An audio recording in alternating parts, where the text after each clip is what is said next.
嗨，大家好，欢迎来到使人驾到的你不知道的三国系列，我是主持人叉叉 Y， 我是金老师。好的，欢迎回到我们的节目。我们这一集的内容要来讨论是《三国》这个电视剧的第19集。在这一集当中呢，是延续曹操征讨吕布之后，吕布死后留下了他的爱妻貂蝉哦。那曹操似乎有意要好好的照顾这个貂蝉哦。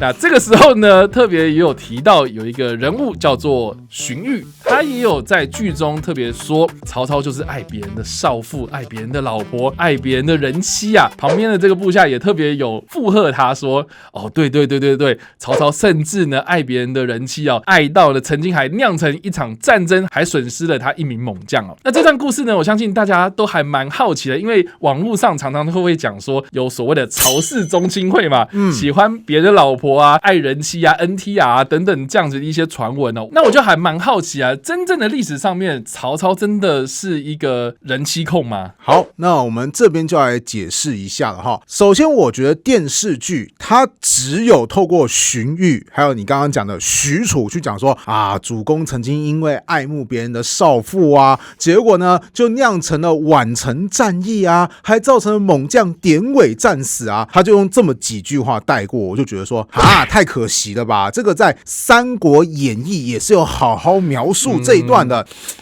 既然就这样省略掉了，所以我觉得有必要先好好来解释一下大家现在在网络上的一个名梗，叫做宛城爱情故事。这边来解释一下，曹操他的地盘其实算是当时天下当中比较靠近中央地带的，所以他四面都有所谓的敌人。比方说往东以前是什么陶谦啊、刘备啊，或是所谓的吕布的徐州，往北会遇到逐渐崛起的袁绍。那往西边呢，以后会登场就是马超的老爸叫做马腾，他主要是以盘踞西边为主。那南边呢，最大势力其实是刘表，不过在刘表跟曹操的夹缝当中，还有一股小势力，叫做张绣。这个张绣他是什么人呢？张绣有个叔叔叫做张继，张继其实是董卓的部将之一。张继就觉得说，哎呀，李傕跟郭汜已经闹得太不像话了哈，我不要跟他们混在一起，所以张继自己有率领部队来到南阳地区，结果呢就在四处的劫掠的过程当中呢，就战死啦。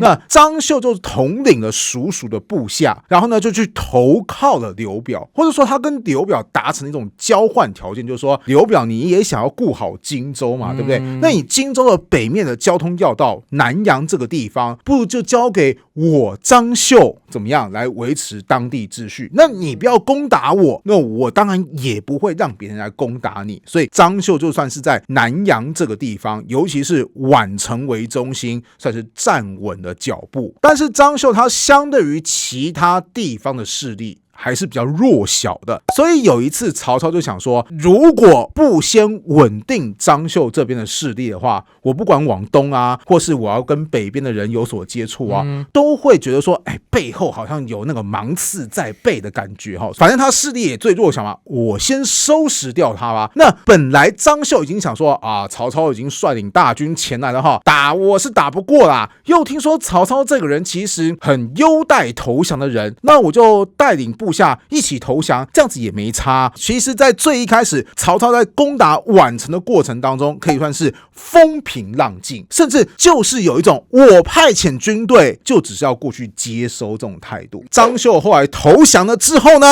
事情开始有了发展。首先曹操他特别容易优待一些投降的人嘛，那张绣底下有一名将军叫做胡车儿，或是叫胡居儿都可以啦哈，非常的健壮啊。曹操就觉得说，哇哦，这个位是个猛将兄啊哈，于是就特别的赏赐一些礼物啊，好像是要优待他这个样子啊。张绣此时就开始觉得说，有点怪怪的哈，你那么器重我底下的部将，你是不是要做一些挖角行为啊？对啊，我是投降你没有错，可是如果你把我的军权给架空的话，那我这个投降也会很没有滋味啊，对不对？所以这个时候张绣已经开始有些警惕心态了哈。偏偏后来曹操又听说，张绣的婶婶，也就是张继的遗孀也在这边，于是半夜就把别人叫过来。那史书当中是没有说到底做了什么事情啊，但是你就想想看嘛，你半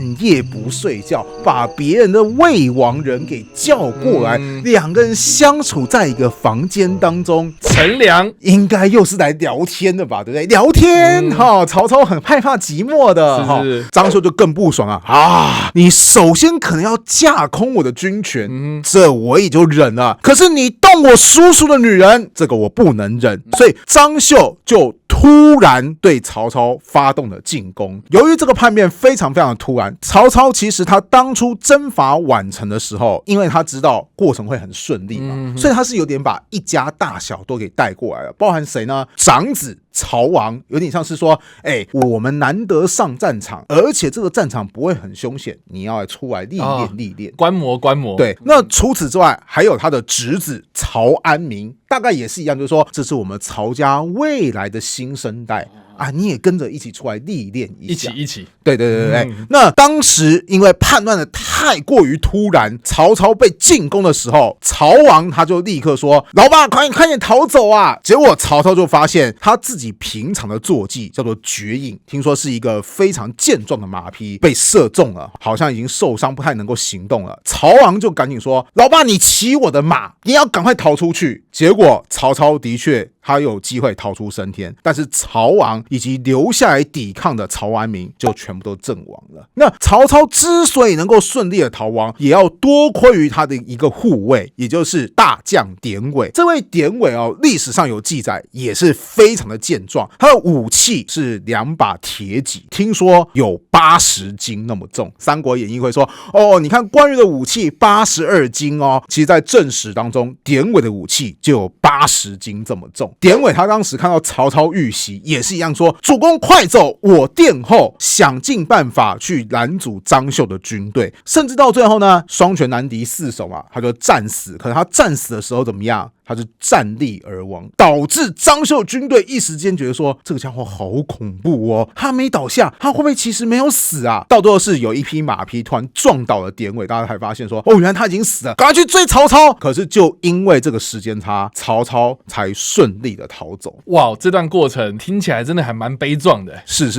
而这一切都是谁造成呢？你曹操不去跟人家魏王人约会聊天，就不会发生这件事情嘛，对不对？所以呢，其实这个事件后来造成了很多连锁反应。首先我们来看曹操的反应是怎么样。曹操突然遭逢了这场巨变跟大败，他回去之后就跟别人讲说，我错了，错在哪边？张绣投降的时候，我居然没有要求有人质，就直接让人家给投降了。所以如果以后再发生类似的情况的话，不管是派遣军队出去，还是说呢我接纳新的军队，一定都要要求对方交出人质。比如说我今天派叉叉 Y 你率领军队远征，好，叉叉 Y 你的家人必须得留下来。为什么？你敢叛变，我就拿你的家人开刀。或是叉叉 Y 你率领军队投降我曹操，没有问题，你先把你的家人给交出来。你敢叛变，我先要你家人好看。这是曹操他的检讨状况，就是我应该要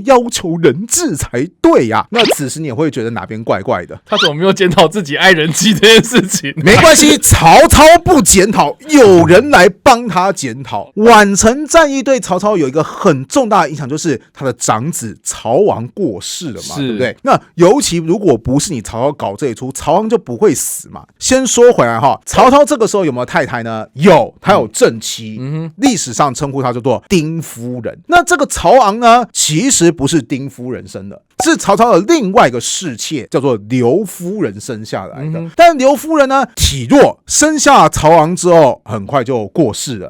那丁夫人又一直没能生出小孩，所以当时丁夫人就想说，那不如就我来照养这个曹昂吧。曹昂他就身为了曹操的长子，外加原配夫人所收养的儿子，没有意外，他就是曹操当之无愧的接班人。所以曹操才会想说，顺便把你带出去历练嘛。所以谁知道历练来历练去就死掉了。死掉之后呢，丁夫人回来见到曹操，就立刻大骂：如果不是你，曹昂怎么会死？你这样对得起他吗？然后曹操其实一开始还有点不好意思，想说也是啊，都是我的错哈。结果丁夫人接下来就好像厉鬼缠身一样，见到曹操就一直说：“你到底有没有良心啊？阿门儿命都是你害的，要不是因为你，阿门儿会死掉啊！都是你的错，都是你的错，都是你的错。”到最后，曹操他自己也火大，开始见笑转生气，就觉得说：“你这个女人烦死了，给我回家！我们两个夫妻分了。”盛怒过后，曹操后来就想说，好像不太好，因为问题不是出在别人身上，问题是出现在自己身上，所以曹操后来就赶快去迎接丁夫人，直接跑到人家的家里面去。当时曹操进到丁夫人家里面的时候，丁夫人在干嘛呢？正在织布。曹操进来的时候，丁夫人就完全不甩他，继续织布。曹操就坐在他旁边说：“不要这个样子，跟我回家好不好？”那丁夫人不管他，就继续织布。那曹操就看丁夫人这么冷漠，最后就选择站起来，走了2-3步就说：“我要走喽。”意思就是你确定你不跟我一起回家吗？那丁夫人怎么样？继续织布，完全就不想甩他。OK， 那曹操突然叹了一口气说：“真的没有办法了吗？就是是都是我的错，你就不能原谅我吗？”你要不猜看丁夫人什么反应？继续织布。对，就是继续冷暴力，就是我不想鸟你，对你我已经没什么好说了。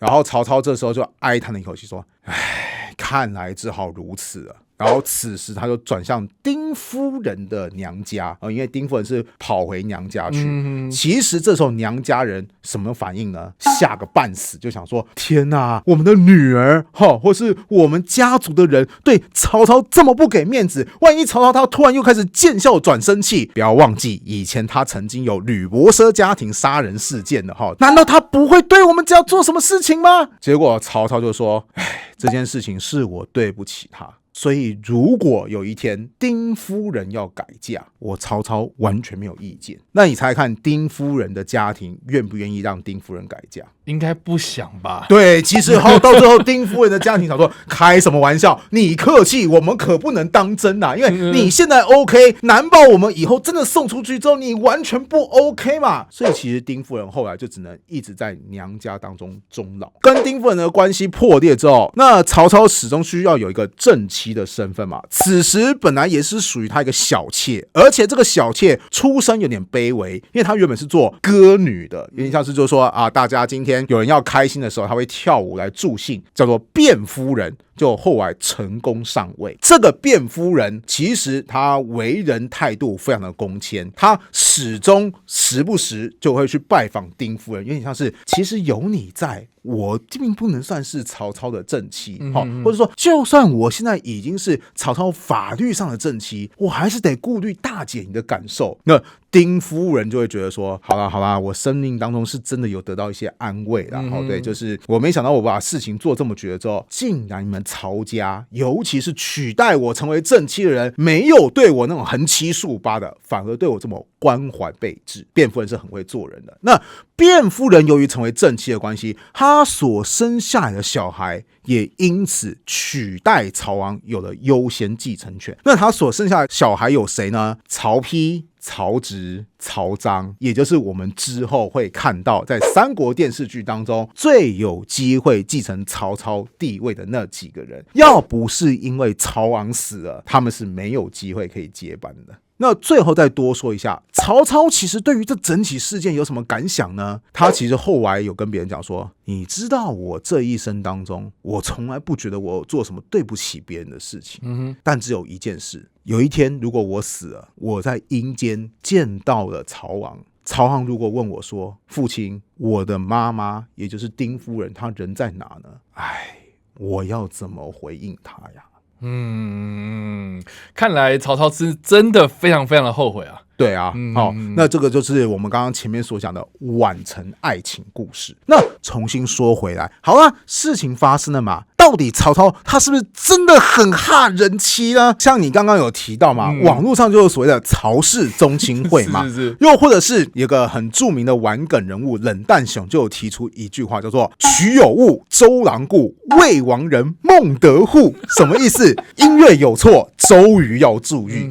魏王人出曹孟德曹操要注意啊，显得说曹操很爱这方面的癖好。那真的是这个样子吗？好，历史上曹操他妻妾当然很多，有10多位，可是真的有人妻事迹，也就是所谓的以前有结过婚的人有多少呢？答案是3位。你觉得多吗？其实比例上不高啊。对，那这3位分别有谁呢？其实其中有一位存疑，那就是张继的魏王人，因为也只有说人家晚上去聊天而已啊。后来又发生了爱情故事嘛，你看那个张绣非常的热情的对待曹操，那他是否有机会把这个魏王人一起带在身边？我看是很困难的哈，你逃命都来不及了哈，所以这个是有点存疑的。但是有2位历史有明确记载，其中有一位是谁呢？他是吕布的部将，叫做秦宜禄的老婆，叫做杜氏。那这是什么样的情况？我们有提到，就是曹操后来有去攻打吕布嘛，吕布后来就败退到下邳城嘛。此时呢，攻打吕布的部队当中也有刘备的部队，刘备的部下关羽就在围城战役期间跑去跟曹操讲说，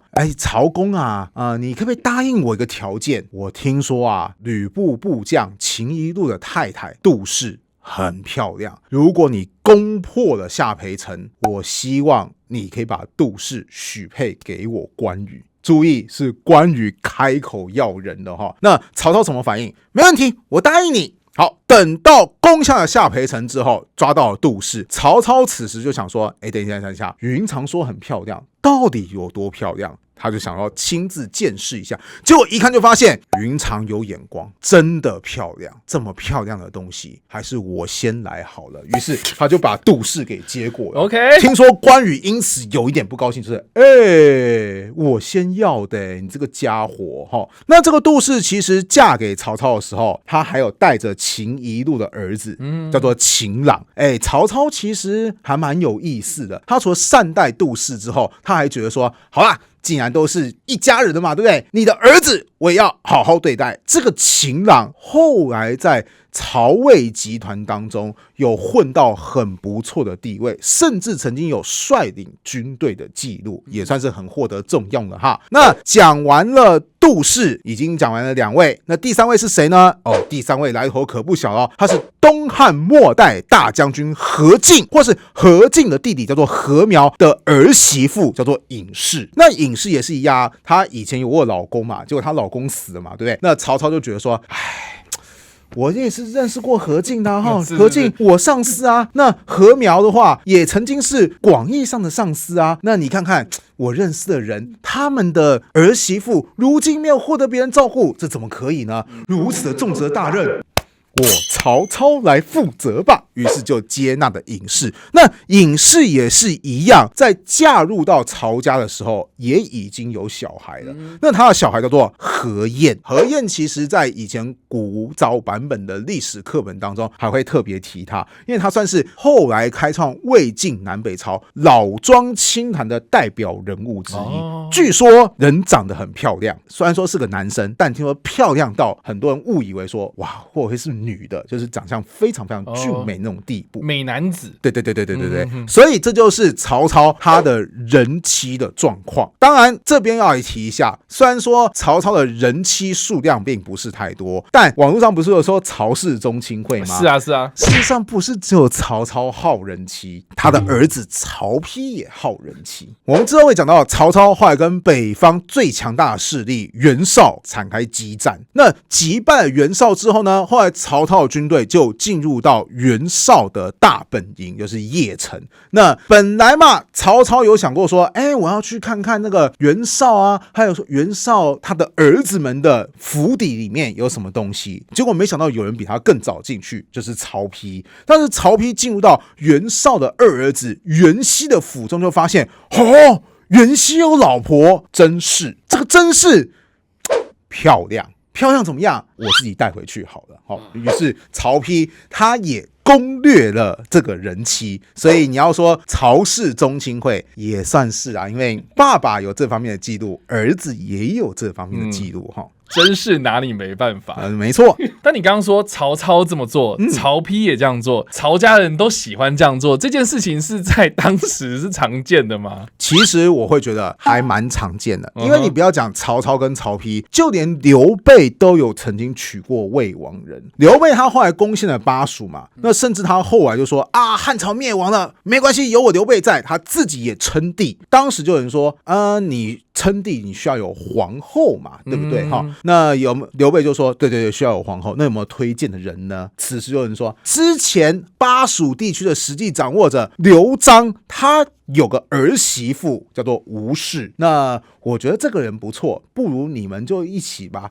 刘备后来说，好，这个意见好，于是他就娶了吴氏来当做他的皇后。所以请注意哦，你看刘备也娶魏王人，曹操也娶魏王人，在当年娶魏王人，其实并不是什么很离奇、很离谱的道德问题，反而说不定是有一些很不错的帮助。你就想想看嘛，在古代，男生你有独立生产的能力，因为古代主要是农业社会嘛，对，所以是靠体力嘛。可是女性呢，你的生产能力比较差，甚至你是没有办法独立作业的。当然你说可以织布啊，对，但问题是你看，能够出去外面抛头露面的，都是以男性为主啊。所以一个女性，她要是在古代脱离了男性的照顾的话，她其实是有点寸步难行的阶段。所以当出现我前面的老公他过世了，那我们孤儿寡母谁来照顾我们呢？此时突然有一个人说，我娶你，我愿意照顾你一家。请问你会觉得说这个突然冒出来的男人他不道德吗？他反而可能是很有道德，觉得说你看，就算你曾经有过婚姻，我也不计较这个，我愿意好好照顾你们一家。曹操我刚刚有说过吧，他其实对于带过来的小孩也是非常非常器重。你看，